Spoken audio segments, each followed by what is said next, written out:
অল্প বয়সে ছেলেরা দিল্লি খাট বাজায় হাতে মোবাইল চোখে অল্প বয়সে ছেলেরা দিল্লি খাট বাজায়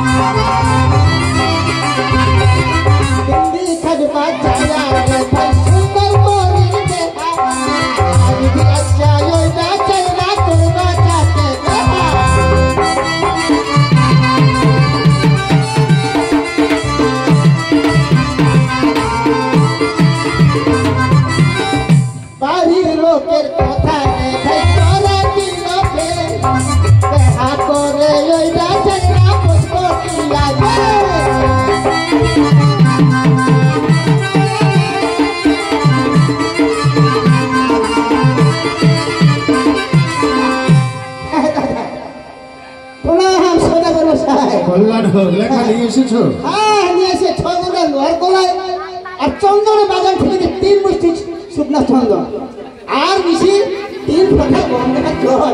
বেশ করেছো লেখা। আচ্ছা লেখা, আমি যে কন্যা সন্ধানে শুভ যাত্রা নেব, হ্যাঁ আমি তোমার কাছে কিছু কথা জানতে চাই। হ্যাঁ লেখা, কি কথা কদি? জ্ঞানী গুণী পূর্বপুরুষ মহর্ষিদের মুখে শুনেছিলাম 4 জাতের পুরুষ 4 জাতের নারী রয়েছে। লেখা, যেহেতু আমি আমার পুত্রকে বিবাহ দেব, আমি পুরুষের সম্পর্কে তোমার কাছে কিছু কথা জানতে চাইবো না। আমি তোমার কাছে নারীর সম্পর্কে কিছু জানতে চাই। 4 জাতের নারীর নাম কি, এমনকি 4 জাতের নারীর ব্যবহার কিরূপ তুমি প্রকাশ করে বলো। আচ্ছা আচ্ছা, সদাগর সাহেব, আগেকার যুগের জ্ঞানী গুণীরা বৈজ্ঞানিকরা আর এবারে নাম রাখেছে মানে 4টা জাতি নারী: হস্তনী, পদ্মনী, শঙ্খনী, চিন্তিনী। আমি 4 জাতের নারীর নাম জানলাম, হস্তনী, শঙ্খনী, চিন্তিনী, পদ্মিনী। তাদের ব্যবহার কেমন, কিভাবে চিনবো? ব্যবহার আচ্ছা কদি সদাগর মাসে তার আগে কোন জাতির নারী? সর্বপ্রথমে তুমি হস্তনী নারীর ব্যবহারের কথা বলো। হস্তনী সদাগর মশাই, হস্তনী নারী হাসি হাসে আর সুন্দর পুরুষ দেখলে বড় আশা করে আর দিনে দিনে তার স্বামী বিপদে পড়ে। এই কি বলছো লেখা?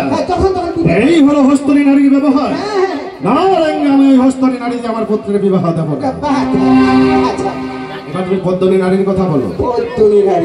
পদ্মনী নারীর মন সাগর আর পরের দুঃখে হয় কাতর, নিজের খাওয়াতে অন্যকে করে দান।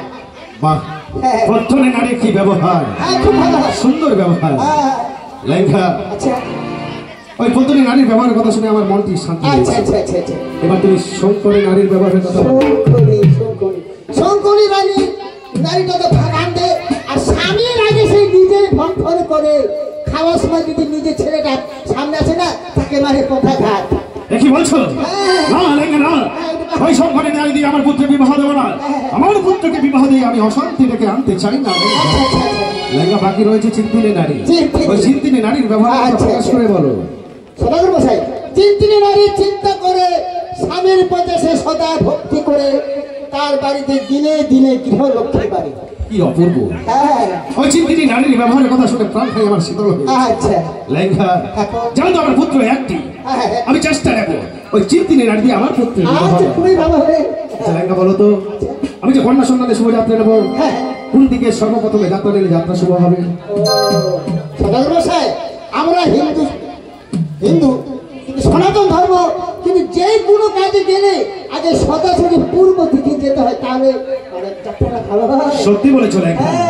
জ্ঞানীগুলি পূর্বপুরুষ মহর্ষিরা বলে গেছে যে কোনো যাত্রা যদি পূর্ব দিকে নেওয়া যায় যাত্রা শুভ হয়। তাই তো আমি বিলম্ব করতে চাই না। ওই দেবাদেবী মীনাক্ষী মহেশ্বরের নামটি স্মরণ করে আমি কন্যা সন্ধানে যাত্রা নেব ওই পূর্ব দিকে। জয় শিব শম্ভু, জয় শিব শম্ভু, জয় শিব শম্ভু।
তাকিয়ে দেখো সামনে একটা অট্টালিকা বাড়ি দেখা যায়। হ্যাঁ দেখা যাচ্ছে তো। যাও গিয়ে জিজ্ঞাসা করো ওই অট্টালিকা বাড়িটি কার, আচ্ছা আচ্ছা আর ওই গৃহে কন্যা সন্তান আছে কিনা, আছে কি হ্যাঁ বিবাহ উপযুক্ত হয়েছে কিনা, হ্যাঁ। বিবাহ লাগাবে কিনা, হ্যাঁ।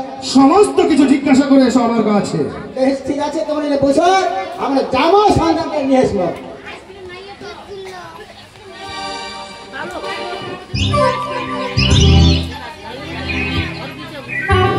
সদাগর সাহেব প্রণাম প্রণাম প্রণাম। কল্যাণ হোক। হ্যাঁ, লেঙ্গা, হ্যাঁ। ওই অট্টালিকা বাড়িটি কার? এই অট্টালিকার বাড়িতে বাড়িটি হলো সূর্যমণি। সূর্যমণিকের বাড়ি। হ্যাঁ সূর্যমণি। লেঙ্গা, হ্যাঁ সূর্যমণিকের কন্যা সন্তান আছে, হ্যাঁ আছে। বিবাহ উপযুক্ত হয়েছে, বুঝছি হ্যাঁ বিবাহ উপযুক্ত হয়েছে। হ্যাঁ উপযুক্ত। লেঙ্গা, বিবাহ লাগাবে? লাগবে চাচ্ছে না দেখতে কেমন? খুবই ভালো। তবে বিলম্ব কেন, আমাকে তাড়াতাড়ি নিয়ে চলো। বসেন বসেন বসেন, মানে সবাই ভালো আছে, কিন্তু এক না কিন্তু আছে। কিন্তু রয়েছে? হ্যাঁ কিন্তু আছে। এমন কি কিন্তু রয়েছে? লেঙ্গা, প্রকাশ করে বলো। আচ্ছা সদাগর মশাই, আমরা হলো বিদেশি, এই অপর দেশ আসিয়ানে যদি মানুষের ছোট নিন্দা করি, আর যদি ওরা শুনে বা আমাকে ভুলে দেনাবে। সত্যি বলেছো লেঙ্গা, হ্যাঁ আমরা অপর দেশে এসেছি, হ্যাঁ কারো সন্তানের নামে যদি আমরা এখানে নিন্দা চর্চা করি, হ্যাঁ হয়তো এই গালামবাজি শুনতে পায়, হ্যাঁ হয়তো আমাদের গালাগালি দিতে পারে। জানালারি দিয়ে টাকা করি না আমরা, তোমার চাচ্ছি কি আমরা লুকাই নিয়ে মানে তোমার চুপচাপে আমরা তোমার চাচ্ছি কি একটা আমরা ছোট মানে কুমির দিনে জানা দেবে চাচ্ছি কুমির ক্রমিক মানে টেলার।